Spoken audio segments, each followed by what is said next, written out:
읽겠습니다. 이와 같이 나중된 자로서 먼저 되고 먼저 된 자로서 나중되리라. 아멘.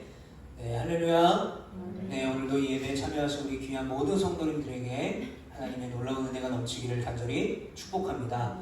네, 이 시간에는 누가복음 15장 31절부터 32절, 또 마태복음 20장 8절부터 16절까지의 말씀을 가지고 하나님의 은혜는 불공평합니다 라는 말씀의 제목으로 함께 은혜를 나누도록 하겠습니다.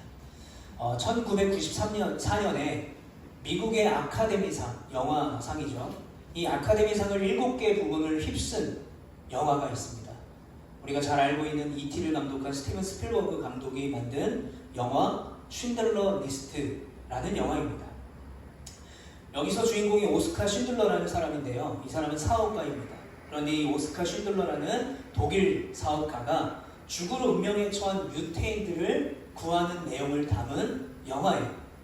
자, 바로 그 오스카 쉰들러가 경영하는 회사의 유태인 노동자들의 이름을 기록한 리스트. 그러니까 그 사람들을 구출해내기 위해서 이름을 쓴 그 리스트가 바로 쉰들러 리스트, 영화 그 제목 그대로입니다. 자, 그런데 왜 이 영화가 호평을 받았는가? 왜 이 아카데미상을 휩쓸었는가? 라고 봤더니 이 나치에 억압당하고 학살당했던 과거의 유태인의 이야기를, 실화인 그 이야기를 너무나 적나라하게 잘 만들었기 때문에 그렇습니다. 자, 제가 이 영화를 보면서 보기 힘든 장면들이 꽤 많았어요. 유태인들에게 총살을 하는 장면이나 가학을 하는 행동이나 하는 것들을 보면서 보기 참 힘들었는데 유독 잔상에 남는 한 장면이 있었습니다.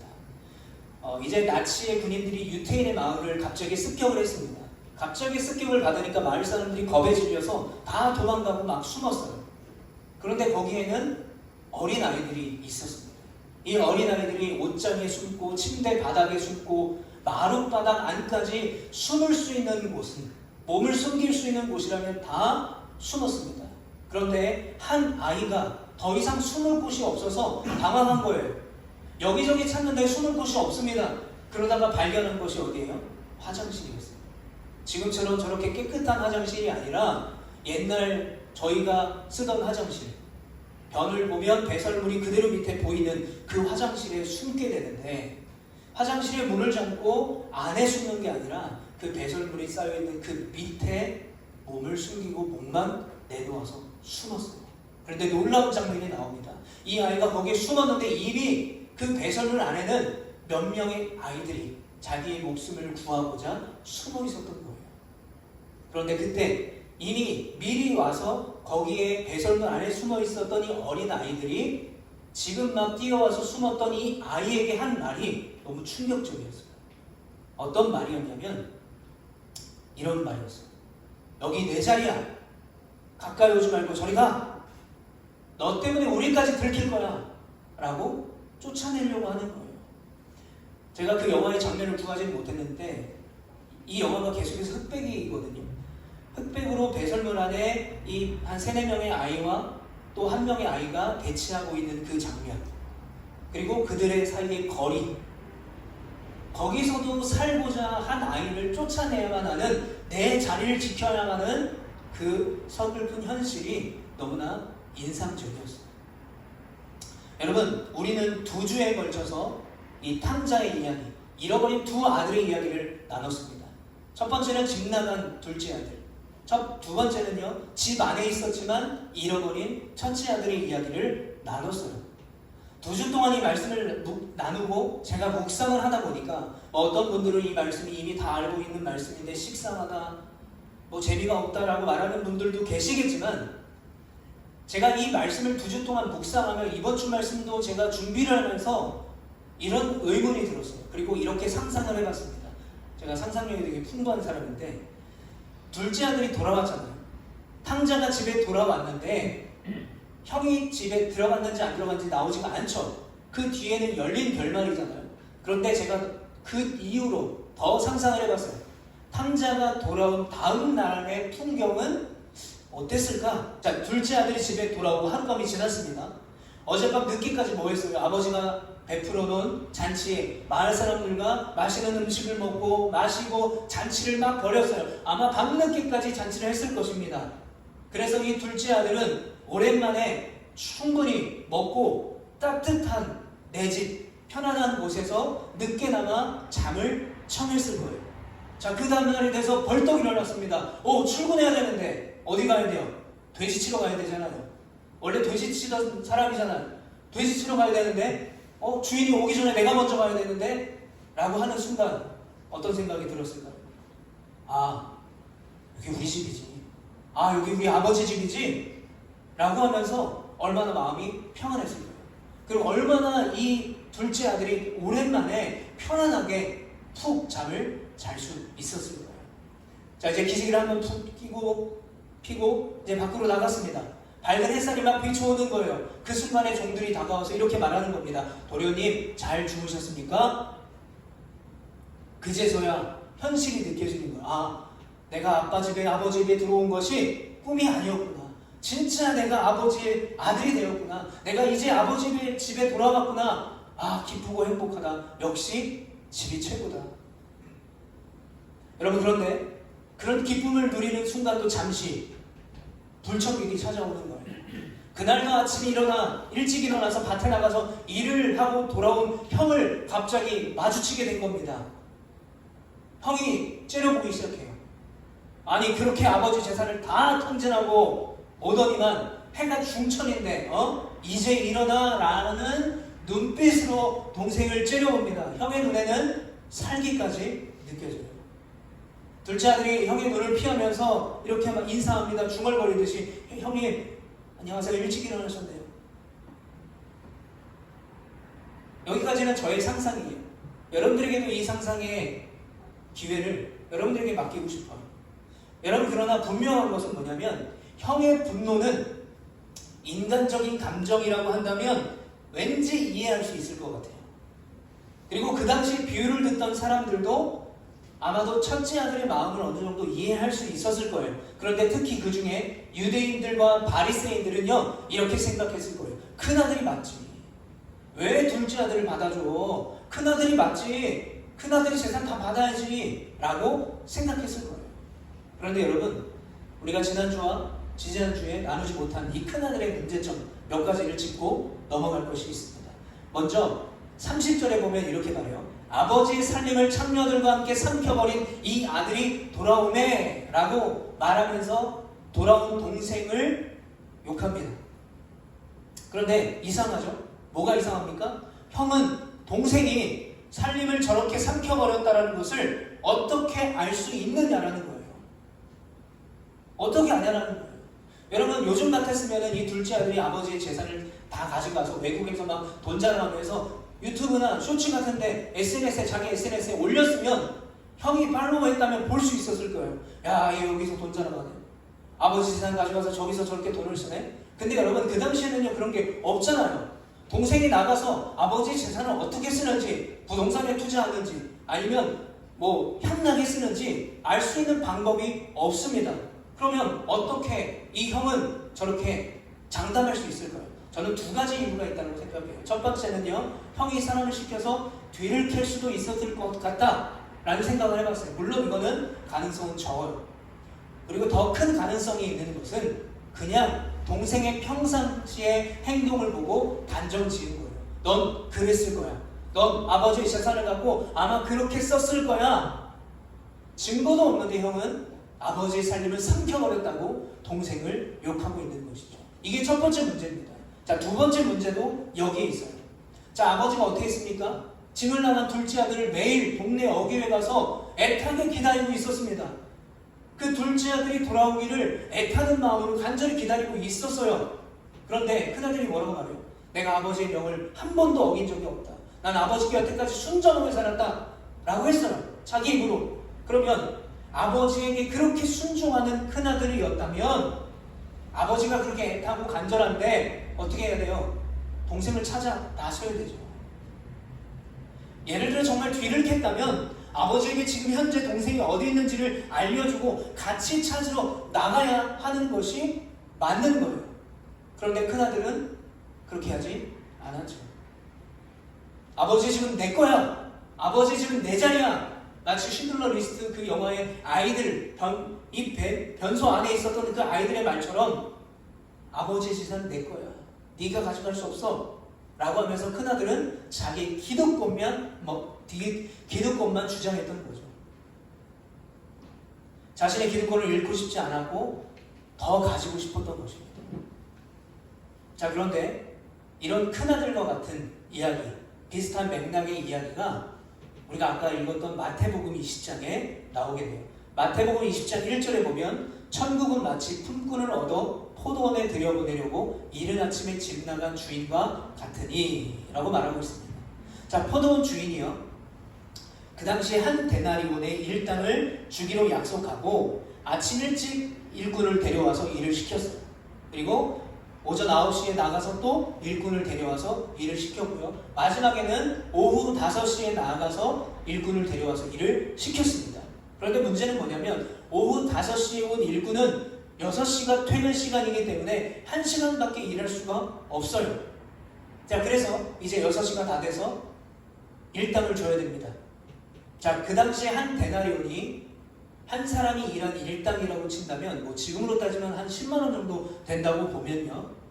그렇게 보고 우리가 말씀을 보면 오늘 우리가 읽었던 마태복음 20장 말씀 8절부터 10절에 보면 이렇게 말합니다. 저물매 포도원 주인이 청지기에게 이르되 품꾼들을 불러 나중 온 자로부터 시작하여 먼저 온 자까지 삭을 주라 하니 제11시에 온 자들이 와서 한 데나리온씩을 받거늘 먼저 온 자들이 와서 더 받을 줄 알았더니 그들도 한 데나리온씩 받은지라. 아멘. 뭐가 문제일까요?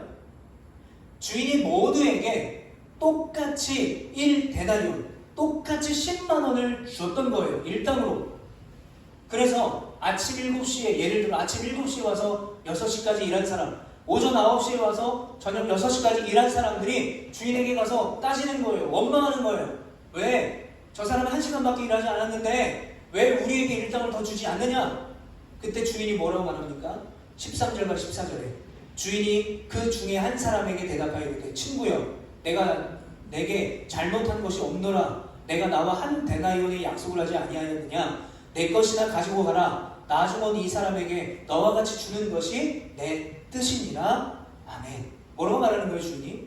원래 일당을 주기로 한 것이 시간당으로 주기로 한 것이 아니라 일당이었다라는 거예요.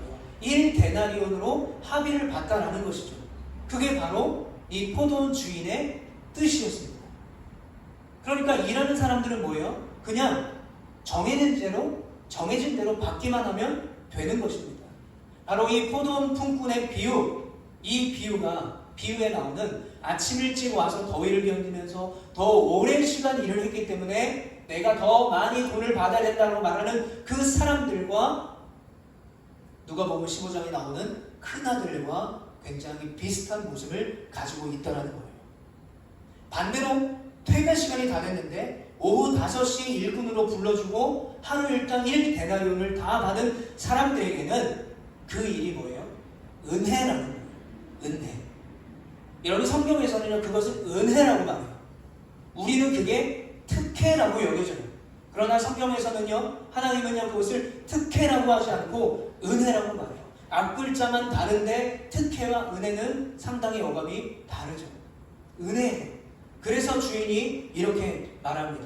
우리 15절 같이 읽어보겠습니다. 시작. 내 것을 가지고 내 뜻대로 할 것이 아니냐? 내가 선함으로 내가 악하게 보느냐? 뭐라는 거예요? 내 돈 갖고 내가 주겠다는데 네가 왜 판단하냐라는 거예요. 그리고 이 주인의 그 선함과 후함을 왜 정해진 대로 약속해서 돈 받기로 한 너희들이 뭐라고 하느냐라는 거예요. 여러분, 하루 일당을 공칠 뻔한 사람들, 아무도 불러주지 않아서 어디 일할 데 없나 찾아다니다가 퇴근 시간이 다 돼서 일꾼으로 써준 것, 그것도 주인 마음이라는 것입니다. 그리고 하루 일당을 그 사람에게 다 주고 오전 7시에 9시 온 사람에게도 1데나리온 준 것도 다 주인의 뜻이라는 거예요. 그러니까 일꾼이 그 주인의 뜻을 어떻게 쉽게 판단할 수 있겠냐라는 거예요. 여러분, 여기서 예수님의 비유에서 이 주인은 바로 하나님을 말씀하고 있어요. 무슨 말입니까? 하나님의 그 구원 계획을, 하나님의 그 선하심을 우리가 절대로 판단할 수가 없다는 거예요. 우리의 지혜로, 우리의 경험으로 판단할 수가 없어요. 왜 그럴까요? 우리의 죄 때문입니다. 여러분, 인간의 첫 죄는 무엇으로부터 시작이 됩니까? 하나님처럼 되려고. 하나님처럼 왜 되고 싶어요? 내가 하나님처럼 돼서 하나님 없이 살려고 했어요. 뭘 먹었습니까? 선악과를 먹었어요. 선과 악을 구별하는 기준은 오직 하나님에게만 있다라고 상징하는 선악과를 먹었습니다. 왜 먹었을까요? 선과 악을 하나님만이 판단하는 것이 아니라 우리 스스로가 판단하고 싶었던 것이죠. 결국 어떻게 돼요? 인간은 그 이후로부터 선을 선택하지 못해요. 왜요? 죄 때문에. 악을 선택해요. 그래서 우리가 선악과를 먹은 인류의 이후의 모습을 보면 계속해서 죄를 반복하고 더 큰 죄를 짓는 것을 보게 되는 것이죠. 자기 소견에 오른 대로 하나님 없이 살았던 모습을 보게 됩니다.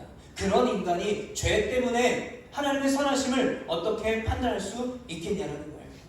그래서 마태복음 20장 1절에 보면 이 비유를 뭐라고 말하고 있습니까? 한번 따라해 보겠습니다. 천국의 비유. 천국의 비유라고 말하고 있어요. 여러분, 천국이 어떤 곳입니까? 천국은요, 하나님의 선하심과 하나님의 법이 있는 곳이에요.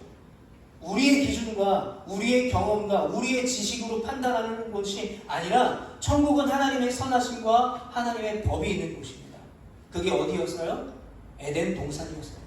하나님의 선하심으로 하나님의 형상대로 가장 기쁜 존재로 인간이 창조되었습니다.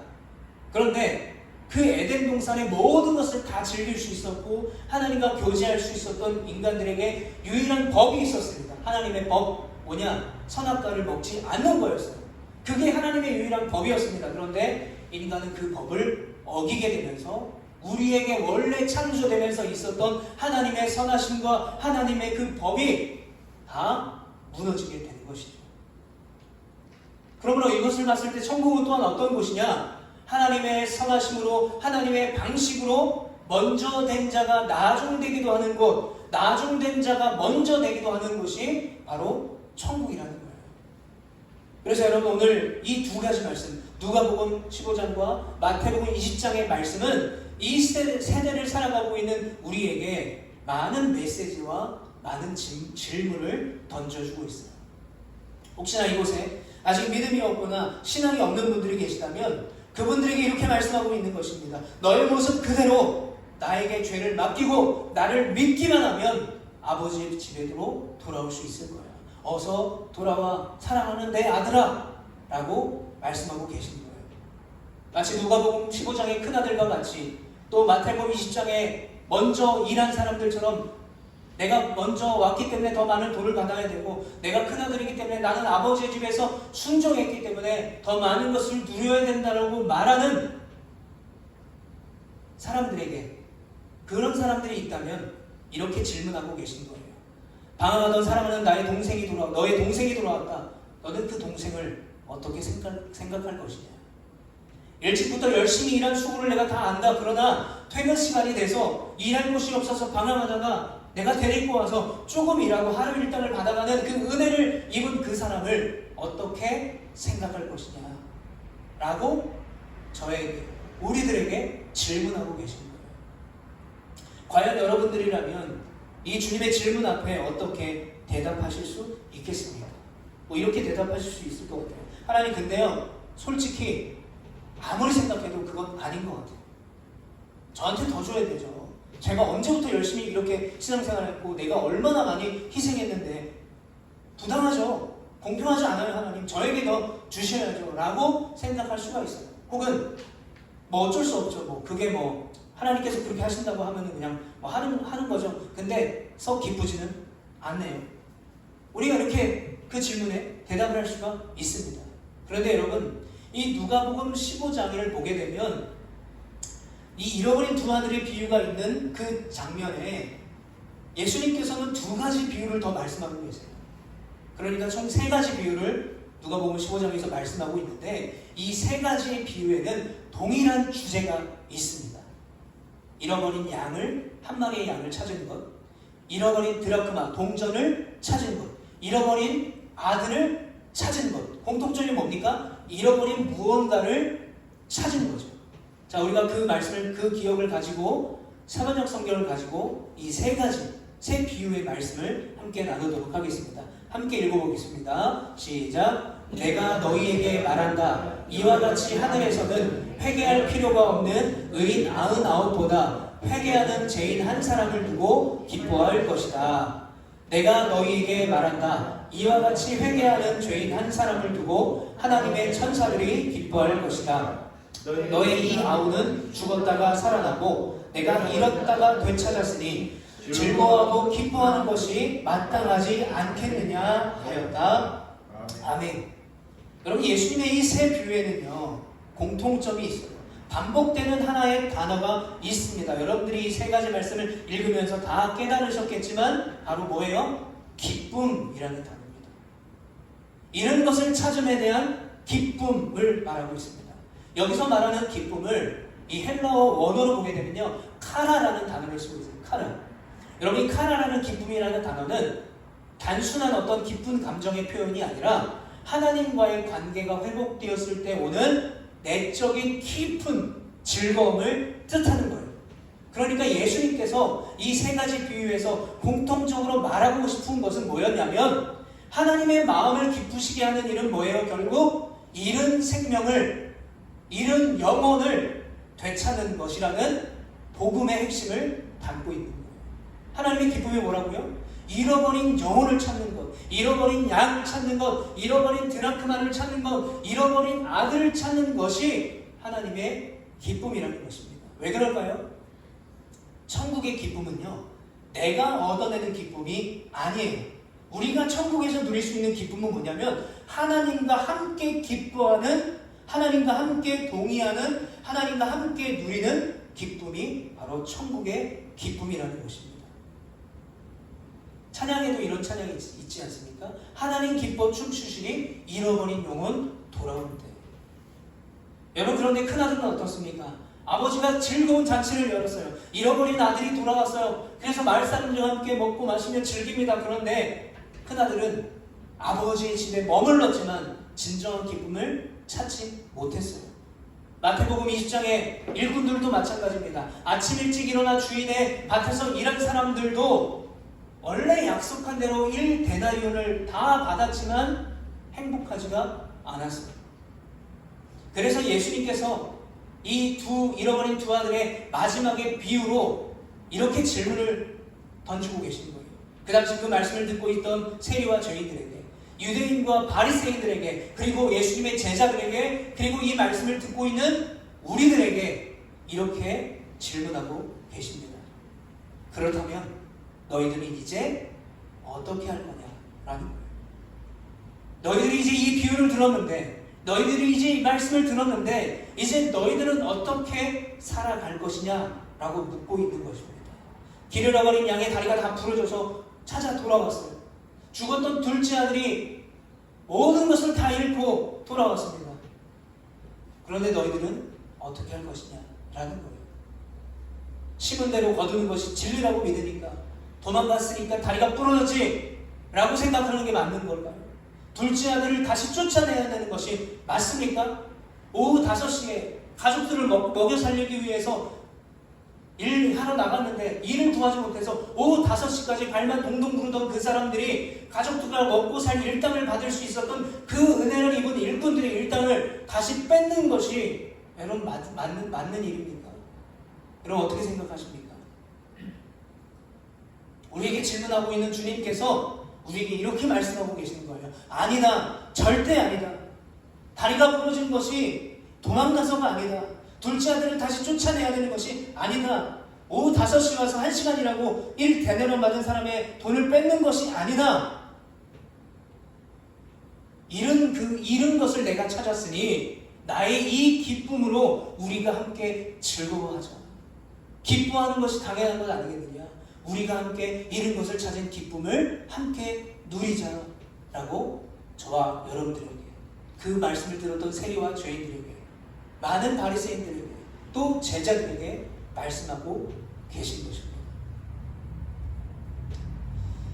여러분, 저희 교회가 이제 여러분들이 저 뒤로 들어오시지만 저기 문을 열기 위해서 이 옆문을 제가 따고 들어와야 돼요. 그래서 교회를 청소하러 오거나 교회 뭐 이런 일이 일어서 왔다 갔다 하면 이 옆문을 열고 제가 항상 들어옵니다. 그러다 보면 그 옆문 옆에 세워둔 낡은 우산이 하나가 있어요. 여기에는 스토리가 있습니다. 그 우산을 보면 제 마음 한 구석이 굉장히 불편합니다. 왜 불편하냐면 저 우산은요 5월 말쯤에 저희 교회에 오셨던 한 형제님이 놓고 가셨어요. 2주 동안 저희 교회에 오셨다가 우산을 놓고 가셨습니다. 저희 교회에서 2주 동안 한 주는 저희 교회가 받은 헌금을 가지고 그분을 도와드렸고, 또 한 번은 저희가 또 배를 타고 가셔야 된다고 해서 또 교통비를 드렸습니다. 근데 그분이 약속한 대로 저희 교회에 다시 돌아오지 않으셨고, 또 돈을 갚겠다고 하셨지만 갚지 않으셨어요. 제가 왜 마음이 그 우산을 볼 때마다 불편하냐면 저에게 여전히 두 가지의 마음이 막 싸우고 있는 거예요. 어떤 마음이냐면 한 마음이 이런 거예요. 야 봐봐, 거짓말이잖아. 너 또 속았어. 너 또 속으면서 도와준 거야. 야 네가 생각하면 네 목사 돼가지고 지금까지 얼마나 많은 사람 도와줬는데 다 속았잖아. 다 거짓말이었잖아. 라고 말하는 한 가지 마음이고요. 또 한 마음이 이런 거예요. 야 그래도 네가 도와줬잖아. 교회에서 도와줬잖아. 그러니까 그분이 어디서 건강하게 잘 지내고 있으면 그게 기쁨 아니겠어? 이 두 가지 마음이 우산을 볼 때마다 자꾸 부딪혀요. 그러다 보니까 제 마음이 불편한 것입니다. 또 이유가 있어요. 이 두 가지 마음이 계속 부딪히다 보니까 속았다는 배신감도 있어요. 그런데 내가 목사로서 또 교회로서 내가 그분을 더 전심으로 돕지 못했고 순수하게 섬기지 못했던 것 때문에 더 마음이 불편하더라고요. 그런데 제가 저 우산을 보면서 참 다행이면서 감사한 것이 있습니다. 그 형제님이 다른 건 다 가져가셨는데 비가 안 오니까 쓰고 온 낡은 우산을 버리고 가셨어요. 네, 저 낡은 우산처럼 우리 교회가 부족하고 연약하지만 조금이나마 그 형제님의, 물론 뭐 거짓말일 수 있겠지만 그 형제님의 아픈 그 인생의 우산이 되어준 것 같다라는 생각 때문에 감사하게 되더라고요. 그래서 저는 개척을 하고 나서 이렇게 기도할 수밖에 없는 것 같아요. 주님, 내 안에 영혼들을 향한 주님의 사랑과 기쁨을 잃지 않게 도와주세요. 주님, 제가 그동안 경험했던 것이 아니라 제 감정이 아니라 우리 교회의 이익이나 당장 내 주머니의 사정이 먼저가 되지 않게 도와주세요. 또 한 가지, 제가 남을 돕고 섬기는 것이 나의 기득권을 드러내는 것이 아니라 또 내 존재감을 찾는 도구가 되지 않도록 도와주세요. 또 한 가지가 더 있습니다. 우리 교회가 개척교회이기 때문에 할 게 많이 없으니까 그냥 남을 도와주는 것으로 자랑하지 않도록 도와주세요. 사랑하는 성도 여러분, 하나님의 은혜는 때로는 불공평할 때가 있습니다. 왜 그럴까요? 우리의 인간의 기준은요, 공평함에 있기 때문에 그래요. 자격이 있는 만큼, 노력한 만큼 더 받는 것이 우리가 살아가고 있는 이 세상의 이치예요. 여러분, 그렇게 따지면 아침에 일찍 온 사람들이 더 많은 돈을 받는 것이 맞아요. 일한 만큼 주는 것이 공평하고 공정한 것입니다. 그러나 여러분, 하나님의 기준은요, 은혜예요. 은혜. 받을 자격이 없는 자에게 주어지는 은혜가 바로 하나님의 기준이라는 것입니다. 그러므로 여러분, 인간의 공정과 공평의 기준으로 본다면 때로는 하나님이 베풀어주시는 그 은혜가 불공평하게 느껴질 때가 있다는 거예요. 그런데 여러분, 너무 중요한 사실이 있습니다. 하나님의 그 불공평한 은혜가 아니었다면 여기 서 있는 저도 여러분들도 구원받을 수 있는 사람은 아무도 없었을 거예요. 바로 저와 여러분들이 먼저 그 불공평한 은혜를 받았어요.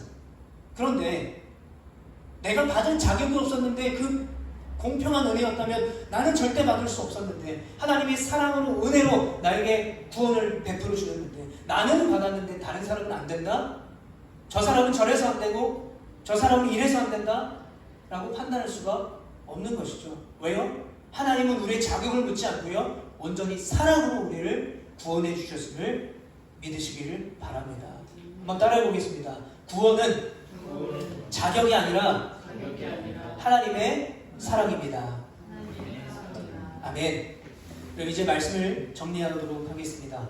제가 개척 후에 사실은 부목사로서 10년 넘게 사역할 때보다 더 행복하게 열심히 사역을 하고 있습니다.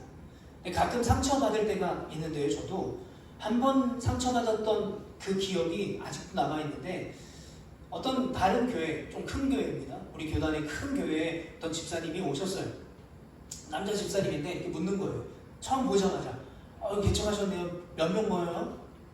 그때는 우리 집사님도 안 계실 때예요. 배 집사님도. 저랑 저희 아내랑 둘이서 예배 드릴 때입니다. 여기서. 그래서 아무도 없어요. 저랑 저희 아내랑 드립니다. 저희 교회는 저와 저희 아내가 개척을 시작했기 때문에 지금은 일단 아무도 없습니다. 그랬더니 이분이 뭐라고 그러냐면, 진짜 아무도 없냐고. 진짜 아무도 없냐고. 성당 아무도 없다고요? 그럼 목사님 애들이 있을 거 아니에요? 저희가 애가 없습니다. 애가 없으세요? 그러면서 아니 여기 근처 초등학교 있는데 애들도 안 와요? 네, 아직 안 오고 있습니다. 진짜 아무도 안 와요? 안 온다니까요. 속으로 없다니까요. 아무도 안 온다니까요. 근데 생각해보니까 너무 그게 상처인 거예요.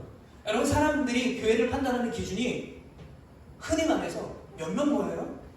교회는 얼마나 커요? 라고 교회의 기준을 판단할 때가 너무나 많아요. 그렇기 때문에 개척교회가 힘듭니다. 왜 힘드냐면요, 이런 상처도 있지만 사람을 채워야 되니까 오는 분들을 무조건 다 받아줄 수밖에 없어요. 그런데 개척한 선배나 동기들의 이야기를 들어보면 한 영혼을 사랑하는 마음으로 정말 감사함으로 그분들을 받아주었는데 관계에 있어서 심각한 어려움을 겪고 아픔을 겪을 것을 보게 돼요. 그게 현실이에요. 개척교회 현실. 그런데 제가 말씀드리고 싶은 것은 이거예요. 우리는요, 그 현실을 믿음으로 넘어서야 됩니다.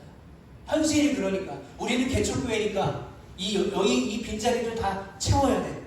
한 명이 절실하니까 받아줘야 돼가 아니라 어떻게 해요? 아버지 하나님의 마음으로 우리 교회에 오시는 분을 정말 한 영혼을 사랑함으로 구원의 기쁨을 함께 나눌 수 있는 우리 모두가 되시기를 간절히 축복합니다. 아버지의 마음을 알고 하나님의 뜻을 알아서 잃은 영혼을 찾아서 기뻐하시는, 잃은 양을 찾아서 기뻐하시는, 잃은 아들을 찾아, 잃은 드라크마를 찾아 너무 기뻐하시는 그 기쁨이 우리 안에도 넘치기를 간절히 축복합니다. 그래서 누군가를 판단하거나 정죄하는 교회가 아니라 먼저 그 불공평한 은혜를 받은 우리가 다른 사람들을 공평하게 사랑하며 다른 사람들에게 공평하게 내가 받은 은혜를 나눌 수 있는, 그래서 이 땅에 하나님의 나라와 천국을 세워갈 수 있는 아름다운 교회와 여러분들의 가정과 여러분들의 일터와 여러분들의 자녀들, 여러분의 가정이 되기를 간절히 축복합니다. 우리 시간 들은 말씀을 기억하면서 함께 기도하기를 원합니다.